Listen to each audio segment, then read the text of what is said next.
Assalamualaikum warahmatullahi wabarakatuh. Hai teman-teman semua, perkenalkan nama saya Alan Sewayu Amanah dari kelas 10-11 absen 4. Di sini saya akan menjelaskan materi tentang statistik yang diberikan tugas oleh Pak Nasir untuk tugas terakhir kelas 10. Sekian dari saya, terima kasih. Oke, langsung aja kita ke materinya yaitu statistika. Tujuan media pembelajaran pada video kali ini yaitu 1. Setelah mempelajari materi ini, diharapkan dapat memahami perbedaan berbagai macam data serta membuat grafik yang sesuai dan merepresentasikan data.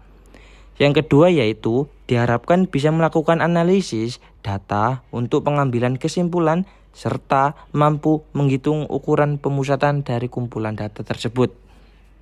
Materi yang akan disampaikan pada video kali ini yaitu 1. Penyajian data dalam distribusi. Penyajian data dalam distribusi yaitu suatu metode untuk mengorganisir dan menggambarkan data yang terdistribusi secara statistik dalam bentuk tabel atau grafik. Yang kedua yaitu ukuran pemusatan. Ukuran pemusatan yaitu nilai yang digunakan untuk menggambarkan sekumpulan data dengan mengidentifikasikan pusat dari kumpulan data tersebut. Yang ketiga adalah ukuran letak. Ukuran letak yaitu nilai yang membagi rangkaian data menjadi beberapa bagian yang sama. Yang keempat, ukuran penyebaran. Ukuran yang menyatakan seberapa besar nilai-nilai data berbeda atau bervariasi dengan nilai ukuran pusatnya atau seberapa besar penyimpangan nilai-nilai data dengan nilai pusatnya. Penyajian data. Cara menyusun data distribusi. Di dalam distribusi frekuensi, data disusun secara berkelompok ke dalam kelas-kelas interval yang berbeda-beda. Cara atau langkah-langkah dalam membuat tabel sarana frekuensi yaitu 1. Jangkauan atau range sama dengan nilai data terbesar dikurangi nilai data terkecil. Yang kedua, banyak kelas dengan aturan Sturges yaitu K sama dengan 1 plus 3,3 log N. Nilai K sebagai bilangan bulat dan nilai N sebagai banyaknya data. Yang ketiga yaitu panjang interval kelas, sama dengan jangkauan dibagi oleh banyaknya kelas. Yang keempat yaitu siapkan batas bawah kelas pertama yang dapat diambil dari nilai pengamatan terkecil atau data minimum. Contoh soalnya yaitu bisa diketahui data-data sebagai berikut yang pada gambar. Nah, nilai N-nya sama dengan 40. Data terkecil pada data-data tersebut yaitu 32 dan data yang terbesar sama dengan 91. Range sama dengan 91 dikurangi 32 sama dengan 59. Nah, banyaknya kelas K sama dengan 1 plus 3,3 log 40 sama dengan 6,3 dibulatkan menjadi 6 kelas. Dan panjang interval kelas sama dengan 59 per 6 sama dengan 9,8 dibulatkan menjadi 10. Nah, batas bawah kelas pertama yaitu 32, batas atas kelas pertama sama dengan 41. Setelah itu, seluruh data berurutan dimasukkan ke dalam tabel distribusi frekuensi sesuai kelas intervalnya. Rataan hitung. Rataan hitung dari data X1, X2, X3, X6 bisa didefinisikan dengan cara X1 plus X2 plus plus Xn per N. Bisa juga X per sama dengan N-I sama dengan 1 XI per N. Nah, keterangannya yaitu X per sama dengan rataan hitung atau rataan XI data ke I. N sama dengan banyaknya ukuran data. Nah, contoh soalnya yaitu misalkan nilai ulangan untuk bab statistika adalah sebagai berikut. 5, 7, 8, 6, 9, 8, 6, 7. Tentukan rataan dari data tersebut. Nah, dari data tersebut kita jumlahkan. Dari semua data tersebut kita jumlahkan 5 plus 7 plus 8 plus 6 plus 9 plus 8 plus 6 plus 7 sama dengan 36 per 8 sama dengan 7. Modus dari suatu data adalah nilai atau ukuran yang paling banyak muncul atau mempunyai frekuensi tinggi. Nah, modus data tunggal yaitu dengan cara mod sama dengan L plus D1 per D1 plus D2 dikali C. Nah, mod sama dengan modus. L itu tepi bawah kelas dari kelas terdapatnya modus. D1 itu selisih antara frekuensi kelas terdapatnya modus dengan frekuensi kelas sebelumnya. D2 sama dengan selisih antara frekuensi kelas terdapatnya modus dengan frekuensi kelas sesudahnya. C sama dengan interval kelas.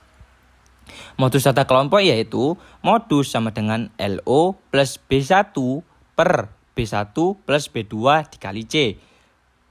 LO sama dengan tepi bawah kelas modus, B1 itu selisih antara frekuensi kelas modus dengan frekuensi kelas sebelum modus. B2 yaitu selisih antara frekuensi kelas modus dengan frekuensi sesudah modus. C sama dengan interval kelas modus. Contoh menghitung modus data berkelompok yaitu bisa dilihat data tersebut kelas modusnya sama dengan 20 dikurangi 30. LO-nya sama dengan 20 dikurangi 0,5 sama dengan 19,5. C-nya yaitu 30 dikurangi 20 sama dengan 10. N berarti sama dengan 20. B1-nya 6 dikurangi 3 sama dengan 3. B2 6 dikurangi 5 sama dengan 1. Kita masukin rumusnya. Mod sama dengan LO plus C buka kurung B1 per B1 plus B2 tutup kurung. Kita masukkan nilai LO-nya 19,5 plus 10.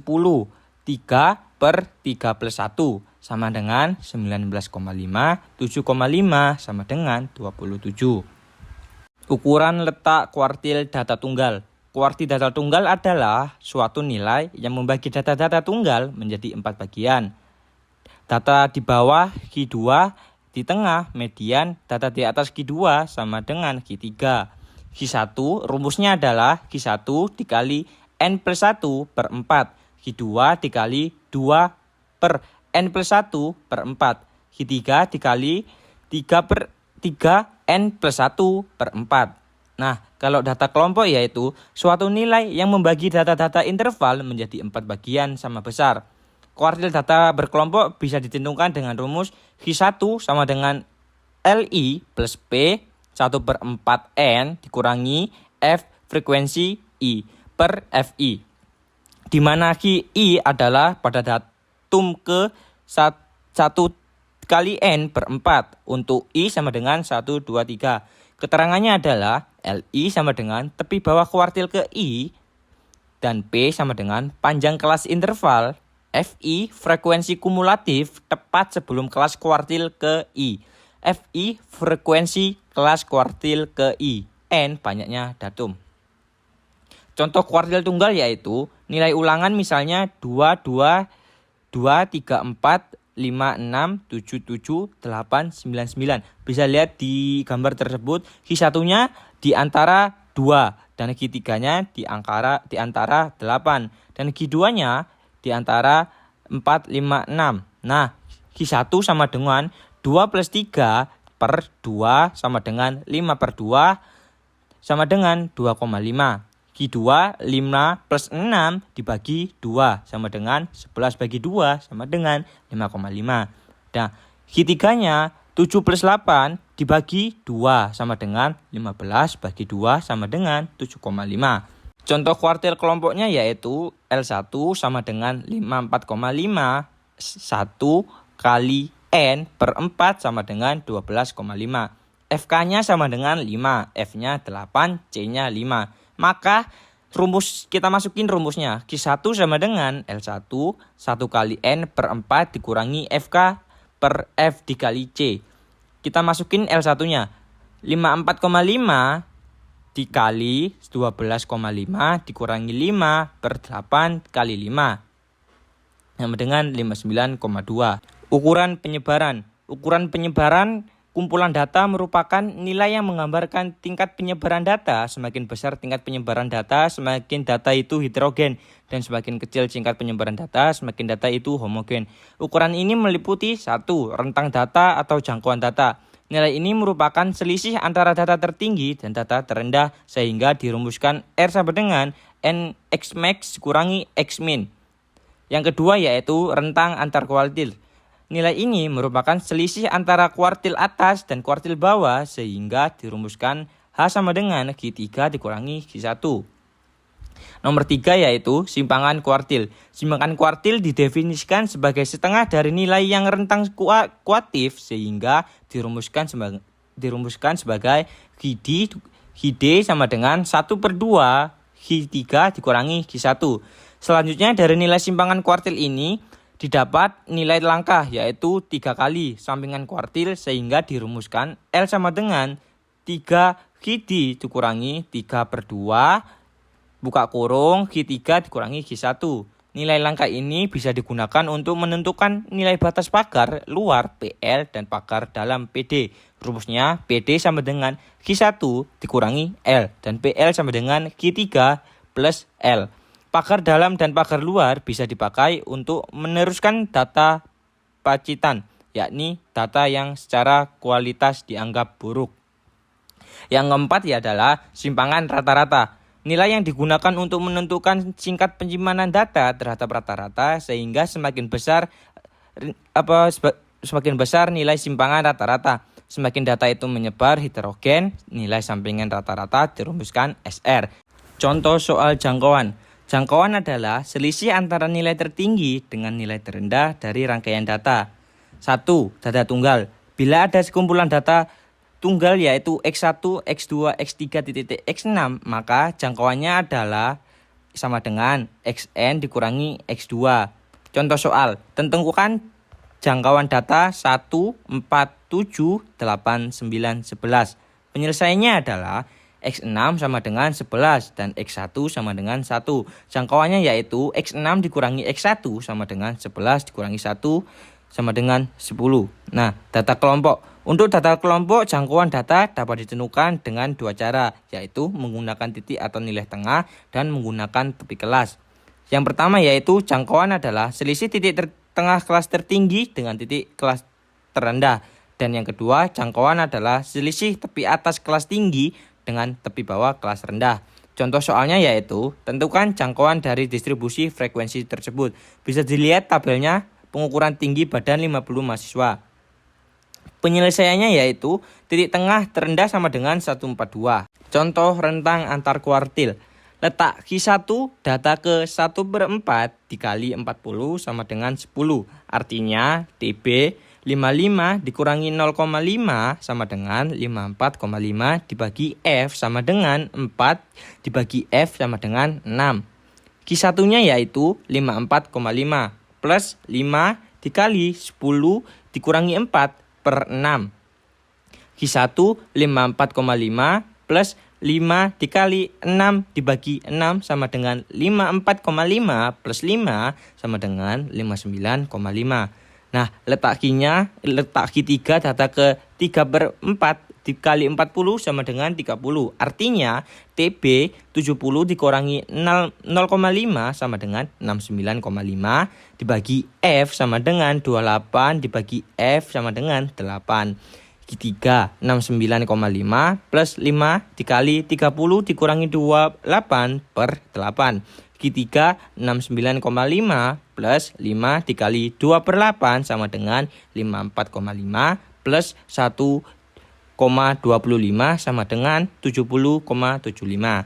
Nah, Qd-nya sama dengan 1/2 buka kurung Q3 dikurangi Q1 tutup kurung sama dengan 1/2 70,75 dikurangi 59,5 sama dengan 11,25 dibagi 2 sama dengan 5,625. Nah, setelah Q1 dan Q3-nya terhitung, dijumlah dari jumlah Q1 dijumlah dengan dari Q3. Contoh soal rentangan kuartil.